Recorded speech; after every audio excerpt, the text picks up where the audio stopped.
Okay. And let me ask you also, you know, there have been quite a few ceremonies like this targeting Trump, and he's the president, he seems to be getting stronger. So is it possible maybe these ceremonies are having the opposite effect? The opposite effect in, like, making him stronger? Yeah, because Trump, I mean, there have been many ceremonies to hex Donald Trump. No, I do not think they're making him stronger. I think that it's performance, you know? I think, like, the more people feel targeted in their insecurities, the more they're gonna perform louder and louder and louder, and that's what Trump has always been doing. And the fact that he's performing so loudly and, like, in such a disgusting way shows that he's vulnerable and shows that he's insecure and shows that at his core he's getting weaker and weaker and weaker, and, like, I do believe that. All right, so you think these ceremonies are working? Yes. And you think that Kavanaugh will be affected by this emotionally? Yes. The left is still so angry over the recent confirmation of Supreme Court Justice Brett Kavanaugh that some are resorting to witchcraft to hurt him. That's right. A coven of witches is gathering in Brooklyn as we speak to place a hex on Justice Kavanaugh. We'll be starting at 7:45, hard start. We'll be able to make sure that nobody kind of got lost in the shuffle. The encounters that you've had with the dark side cannot be equated to the encounters that you will have with the Lord Jesus Christ. If you spend that amount of time of dedication that you do to witchcraft, into praying, reading the Bible, you can indeed meet Jesus.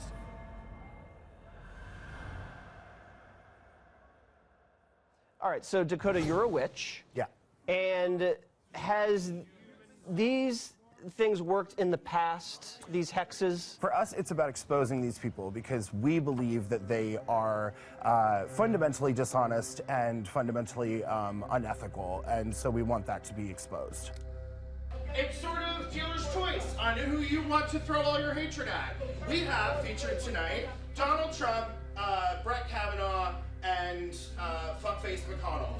So we absolutely ask that the people that you decide to hex and put in the jars be thoughtful. If it's your ex, if it's your rapist, your abuser, a pedophile you heard about once when the town you were growing up in, that's great, throw it in.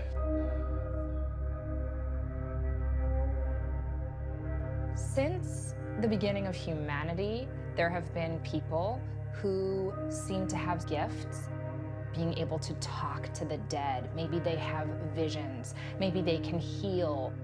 Many people believe that the word witch means very old, hideous woman who could cast a spell to blight your crops, kill your cows, murder your children, had orgies with diabolical creatures. This is all a Christian notion, and it is a fiction. I call upon the four mothers of the East to bless us with their wisdom. May all the ancestors join us today, and may their names be praised and elevated. People are hungry for ways to uplift themselves. People are hungry for practical solutions to their everyday problems. They want to know that they are accepted. They want to know that they are somebody. They want to know that they can have power, and magic gives them the tools to feel stronger. So when I say resist magically, there's physical resistance, like when I and others go and protest in public, walk the streets, do sit-ins in front of the police department. And then there's magical resistance, when I take effigies of the police and bind them with snake shed and go throw their ass in the graveyard.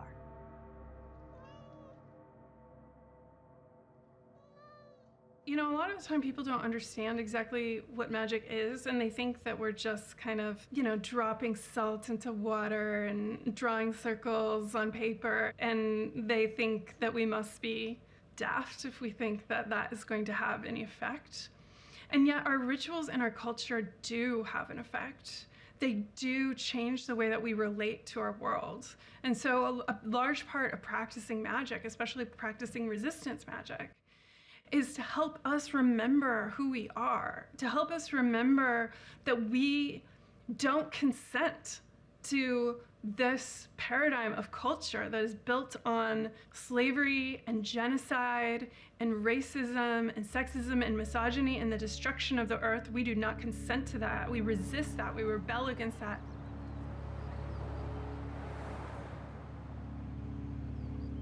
I call out to the divine powers of the cosmos, and I ask them to join me now. They come in through the top of my head,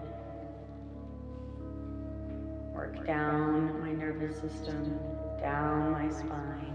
They say what it takes one witch a year to manifest. It takes a coven a night. So that's the magnification of many wills laser focused together for a common cause. That's really powerful.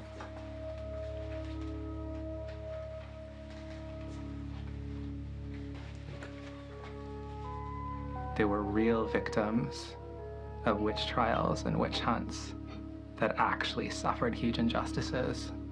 And then, Donald John Trump is using a term like that in a way that is not only completely absurd, but completely offensive.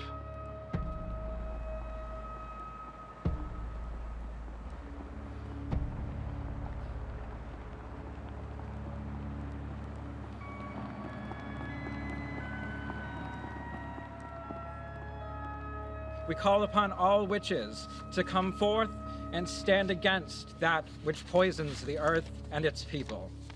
Hexing the patriarchy means using the spiritual means available to you to reflect toxicity back to itself in order to take back and to heal this planet.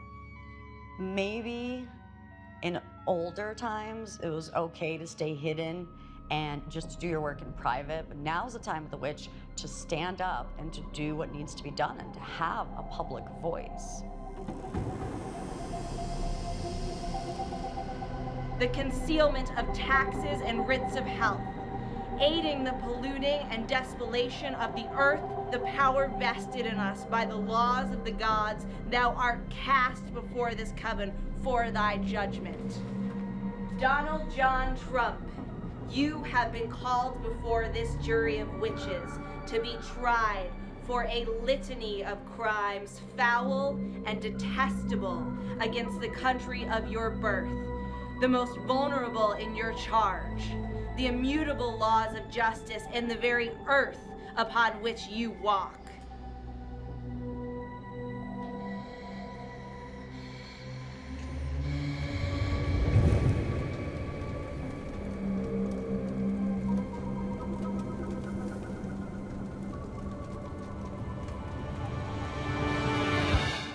President Trump doesn't always do what people expect him to do or even what his supporters want him to do. Is he being unpredictable?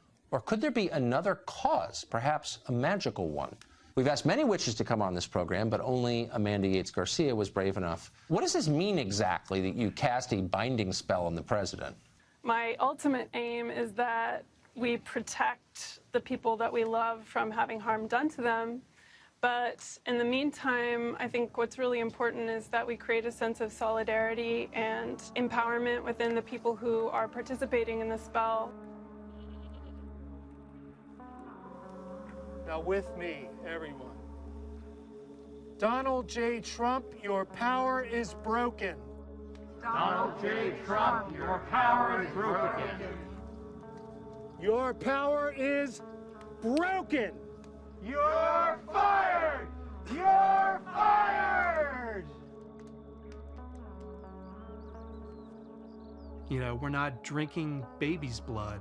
We're out cutting our grass, raking our leaves, and doing everything that everyone else does. We just have a different spiritual path.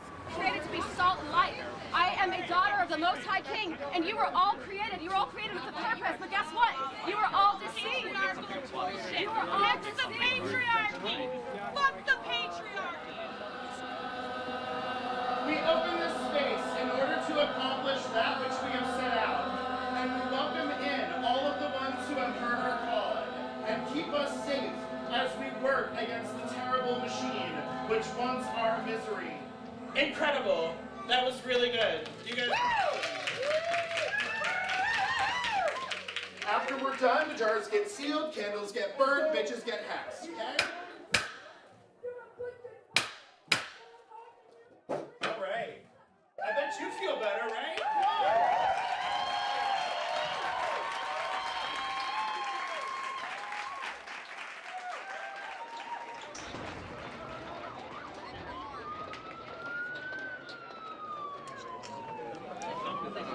It was it's a lot of different things. I mean, it's the hexing of Brett Kavanaugh, but it's also a statement of socio-political resistance and resilience and solidarity. It's an act of people of a shared common experience coming together and saying, like, we're not going to settle for what's happening, we're going to continuously fight it, and that we feel justified in our cause. We hear you, we see you, we believe you, and, you know, this is not the end, this is the beginning.